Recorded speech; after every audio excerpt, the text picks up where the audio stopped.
यानी सबकी आयु निश्चित है। कब समय आ जाए, कब बुलावा आ जाए, किसी को नहीं पता। पता है क्या किसी को? कहते हैं कि एक बच्चा जब जन्म लेता है तो वो बड़ा होगा कि नहीं, इसमें संदेह है। संदेह माने डाउट, कि पता नहीं, हो भी सकता है, नहीं भी हो सकता है, कुछ पता नहीं है, तो संदेह है। चलो बड़ा हो भी गया तो पढ़ाई करेगा कि नहीं करेगा, इसमें संदेह है। कहो जोर से, है। उसकी शादी होगी कि नहीं होगी, इसमें संदेह है। उसके बच्चे होंगे कि नहीं होंगे, इसमें संदेह है। वो मरेगा कि नहीं मरेगा, इसमें संदेह है। इसमें कोई संदेह नहीं है। अगर जन्म लिया है तो मरेगा, ये दुनिया का सबसे बड़ा सच है। व्यक्ति यही भूल जाता है, उसको लगता है कि अभी कुछ नहीं। वो इतनी लंबी लंबी प्लानिंग करके बैठा है, इतने में ये, इतने में वो, उतने में वो, कल का पता नहीं है उसको। कल छोड़िए, अगले पल का पता नहीं है क्या होगा। और हम पूरे जीवन भर की प्लानिंग करके रखते हैं। क्यों? क्योंकि हम भूल जाते हैं कि अंत समय कभी भी आ सकता है। एक व्यक्ति, एक बहुत ही अच्छी कहानी सुनाती हूँ आपको। एक सेठ जी थे, उनका बिल्कुल भगवान में मन ही नहीं लगता था। भगवान में मन नहीं लगता, किसी से रिश्ता अच्छे से नहीं रहता, सबसे झगड़ता रहता, खाली मेरा मेरा मेरा मेरा मेरा, दिन भर यही चलता उसके दिमाग में। तो उसके गांव में एक बार एक महात्मा जी आते हैं, गुरु आते हैं, संत आते हैं, ऋषि आते हैं। तो वो उनके पास जाता है, क्योंकि कई लोग इसकी शिकायत उससे कर चुके हैं कि तुम ऐसे हो, तुमसे। तो वो जाता है, तो उसने गुरुजी को बताया कि ऐसी ऐसी बात है, मेरा किसी से ज्यादा समय तक अच्छा व्यवहार चलता नहीं, सबसे झगड़े होते हैं, परिवार में भी झगड़ा है। अब गुरुजी को लगा इसने ये प्रश्न पता नहीं कितनों से किया होगा, और कुछ दिन तो उनकी बात मानता, और फिर वही अपना, वही घोड़ा, वही मैदान। तो उन्होंने सोचा कि इसको बातों से ज्यादा कुछ करके दिखाना पड़ेगा। कहते ना, कई बार बातों से समझाने से कई ज्यादा होता है करके दिखाना। तो गुरु महाराज कहते हैं कि एक काम करो, अपना हाथ दिखाओ, मुझे भविष्य भी देखना आता है, तो मैं देखता हूं कि तुम्हारे भविष्य में लिखा क्या है कि ये सब चल रहा है। तो उसने हाथ दिखाया। गुरुजी कहते हैं ये सब इधर उधर की बातें छोड़ो, 10 दिन में मृत्यु है।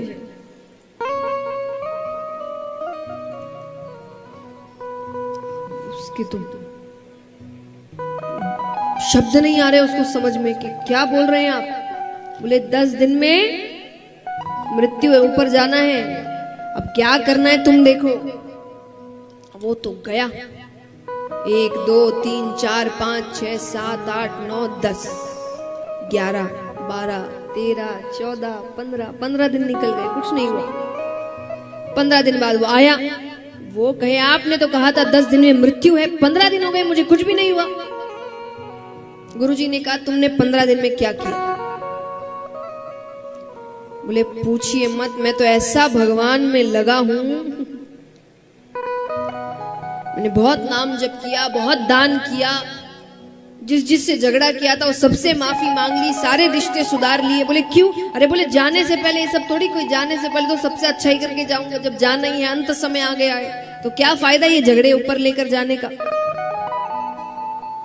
मैंने बहुत दान किया, आधे से ज्यादा जायदाद दान कर दी अपनी, खूब भगवान का नाम जप किया, मेरा तो पूरा मन भगवान में ही लगा था।